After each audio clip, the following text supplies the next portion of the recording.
Hey guys, welcome to the first lecture of this course. I am super excited to be teaching this. So in this lecture, we're going to cover course overview. I'm going to talk about each section in this course, what you should expect to get out of it, what skills you're going to have at the end of each section. We're also going to cover the course format and work on setting some expectations so you know what you're going to get out of this.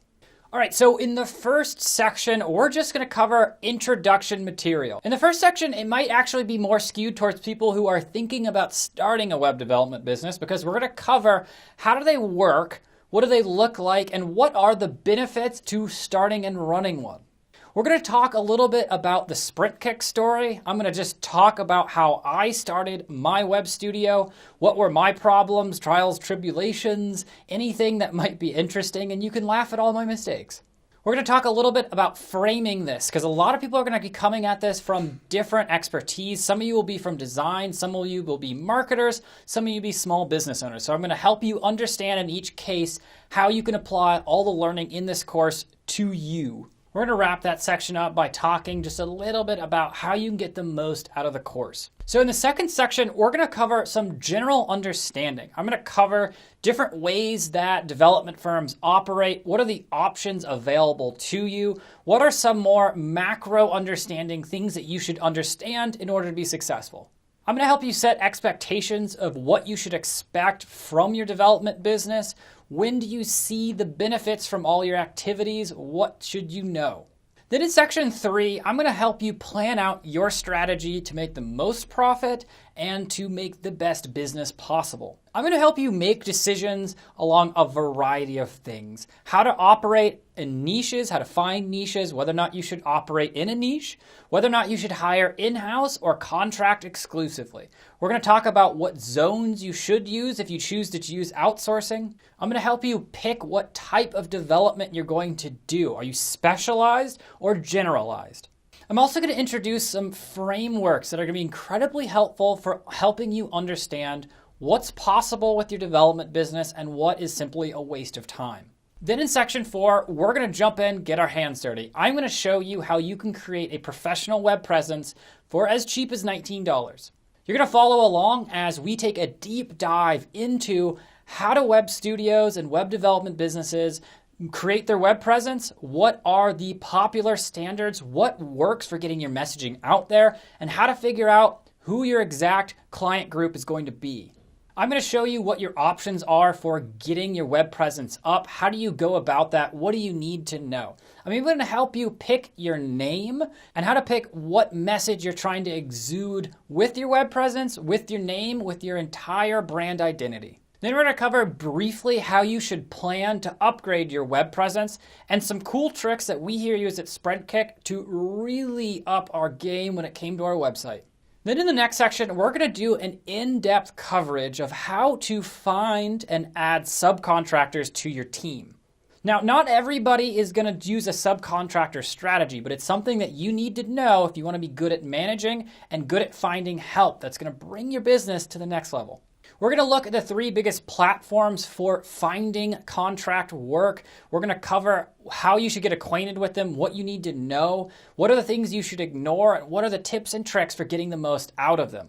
Then in the next section, we're going to cover portfolios. We're going to address how do you start off from nothing, how do you build a strategy around gaining the best portfolio items, and we're going to cover some tips and tricks, some really cool strategies for getting awesome portfolio items very easily. Then in the next section, we're going to cover 13 different strategies that we used here at SprintKick to get clients. Some of them are more generalized. Some of them are very unique. You will only hear them here, and I'm going to show you exactly how I did them. We're going to cover all sorts of things. We're going to cover tutorial making strategies, white papers. We're going to cover how you can use things like perpetual discounting, how you can use your prior established affiliations to bring in sales. And then we're going to cover some timeless techniques that with a little bit of time, you can bring in a steady stream of leads. The next section, we're going to cover proposals. We're going to cover what do clients look for, what do clients care about.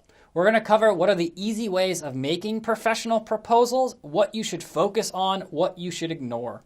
In the next section, we're going to cover some of the best practices when it comes to managing our clients, keeping them happy, and getting them to send you repeat work year after year.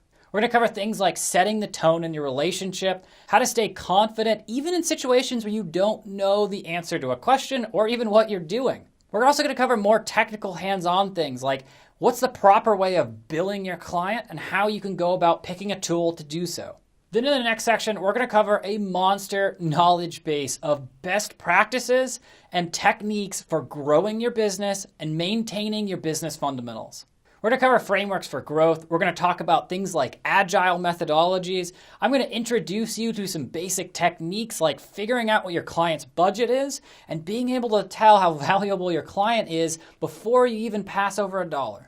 We're going to talk about how to structure your billing. We're going to talk about red flags you should look for with clients. We're even going to cover really common scenarios like running projects without contracts, what you need to know, how you should do it correctly. There's a ton of information in that section.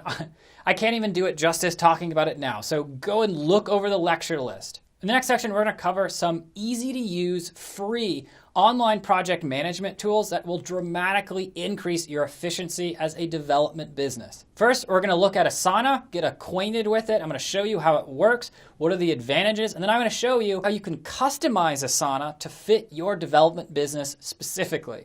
I'm even going to show you some really cool techniques, how you can turn it inside out to increase transparency and keep your clients happy. After that, we're going to cover Trello, which is a brand new and very popular visual layout project management tool.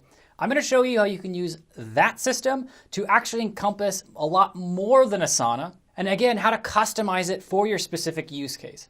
After that, we're going to cover Google Drive really quickly, where I can show you some really cool functionality that you can use to keep your projects on time, in budget, and you can use as a technique for attracting more clients. So after that, we're wrapping it up, and I'm going to include a section where we give you all of our free contracts that you can use and customize for your development business. These are contracts we made custom and cost us thousands of dollars, well over $10,000. You can use them for whatever you please. They've been sanitized and ready for your use. So after that, we're wrapping up the course. So you should be an expert at running and growing a development business.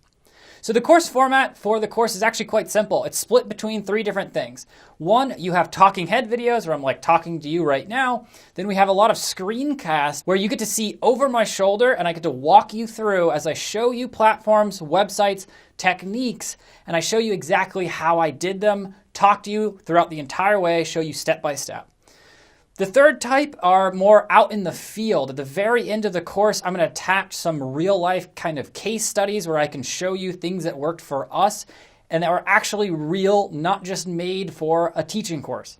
Okay guys, so I hope you're excited to take this course. Any questions at all, post them in the group discussion. You can always send me a private message. I'm always around to respond to those. Take advantage of me as a resource. All right guys, see you in the lectures.